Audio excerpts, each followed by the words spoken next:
Enzo Recto, kalaban ang katiwalian at kasinungalingan, kakampi sa katotohanan at kabutihan. Mga kabunyog, mga kababayan, eto na. At least lumabas na. Lumabas na yung totoo. Ito yung pinagyayabang ng mga DDS, lalo na ni Attorney Kaufman.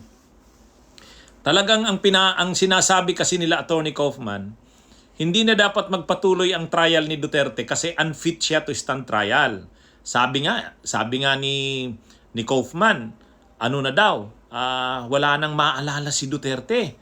Hindi niya na nga daw nakikilala halos ang kanyang mga anak. At hindi niya daw alam kung bakit siya nandun sa loob ng kulungan. Ano bang kaso niya? Ano na daw, talagang ang hirap na ng kalagayan ni Duterte. Yun. Rodrigo Duterte's legal counsel says the former president is suffering from cognitive deficiencies and is unable to recall events, places, and even members of his close family and defense team.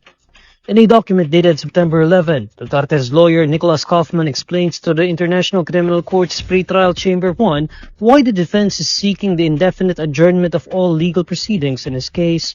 According to Kaufman, Duterte is supposedly not fit to stand trial as a result of cognitive impairment in multiple domains and that his condition will not improve. Citing medical information, Kaufman says Duterte suffers from significant cognitive deficiencies that affect his memory, his daily executive functioning, his visual constructive abilities, and his orientation to place and time. Kaufman also cites Duterte's limited capacity for complex reasoning. With this, Kaufman emphasizes that Duterte's state of health directly impacts the exercise of the procedural rights enshrined in the Rome Statute. According to Kaufman, these rights are essential for Duterte to benefit from a fair trial. Citing Duterte's impaired memory and inability to retain new information, Kaufman says the former president won't be able to fully understand the nature and implications of the proceedings against him. Kaufman adds that Duterte is currently unable to contribute to his own defense, rendering his participation in the proceedings totally ineffective. The defense then submits that Duterte's condition fails to meet the minimum standard for fitness to stand trial, namely an understanding of the essentials of the proceedings.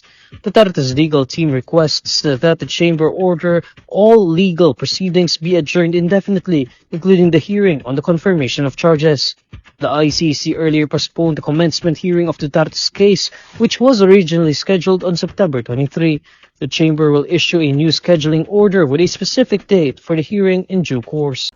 Kaya naman yung mga DDS sa Pilipinas at sa iba't ibang panig ng mundo, dinadrambit yun. Yung ganung narrative, pinaano nila. Kawawa naman si Tatay Digong.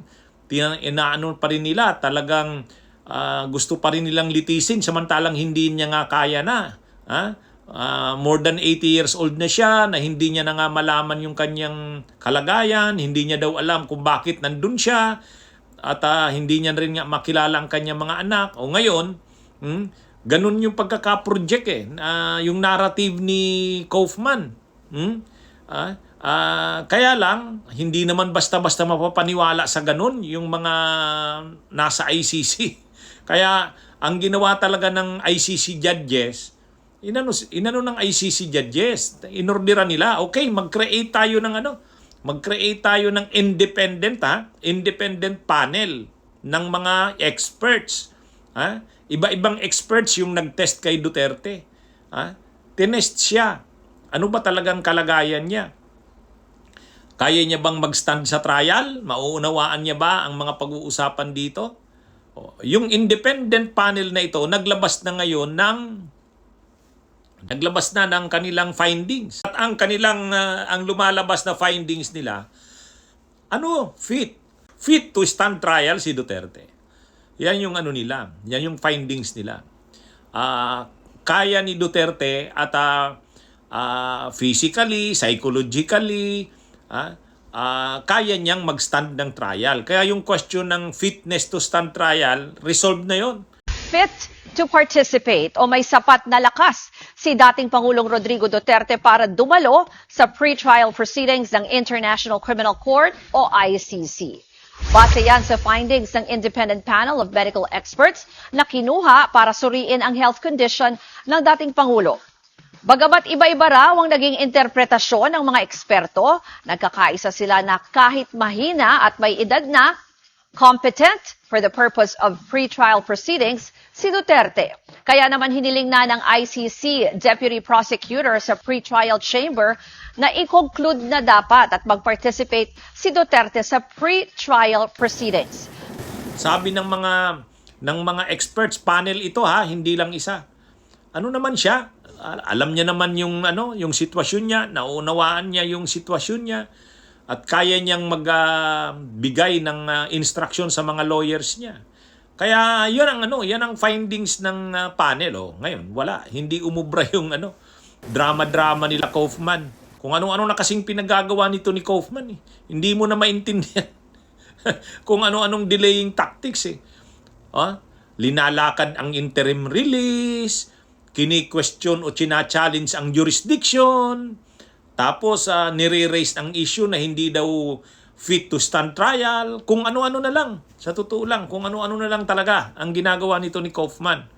Kaya lang, hindi naman madadala sa mga ganyan-ganyan na mga drama o delaying tactics ang ICC.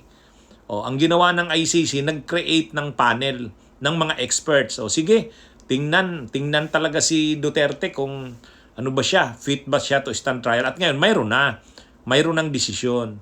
Ngayon, ano ang reaksyon ng prosecution? Ang reaksyon ng prosecution, irespeto, igalang, at sundin ang findings ng mga experts. Yun, ibig sabihin, i-schedule na kasi yung confirmation of charges nadidelay ang hiling ng prosecution, i-schedule na ang confirmation of charges hearing. Dapat sana noong September 23 pa yan. Pero mayroon na namang diskarte si Kaufman. Ang sabi na naman ni Kaufman, hindi reliable yon. Yung findings na yon, dapat pa rin i-review yun. Talagang matindi itong si Kaufman. Hindi pa raw kumbinsido dun sa findings na yun. Ang ni Kaufman, pa rin, kailangan pa daw na yun. Hindi daw conclusive yun. Ang tindi mo talaga, Kaufman. Ayaw pa rin sumrend. Ay, ano ba itong kampo ng mga Duterte? Yan, mga kabunyog, mga kababayan, at least, yung issue ng interim release na resolve na hindi nga pwede ang interim release. Yung issue ng fitness to stand trial, na-resolve na rin. Yan. Ito na lang, jurisdiction na naman. Nag-appeal pa rin ang kampo ng mga Duterte. Talagang ayaw sumurrender. Bunyog, halikan na kasama ka.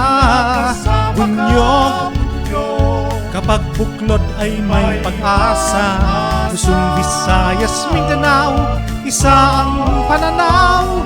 Sa bagong Pilipinas ang bunyog isisigaw.